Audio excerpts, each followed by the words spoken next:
বিসমিল্লাহির রহমানির রহিম। হযরত ফাতেমা জাহরা সালাতুল্লাহ আলাইহার এত কম বয়সে, অল্প বয়সে, মাত্র 18 বছর বয়সে ইহকাল ছেড়ে দুনিয়া থেকে পরকালের জন্য চলে যাওয়ার কারণ কি?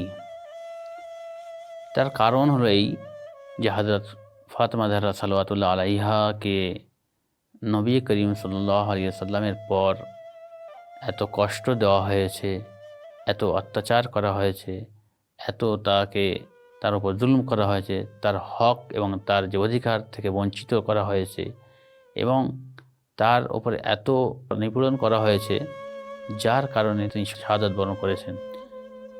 তার গর্ভে হযরতে মুহসিন একটি সন্তান ছিল।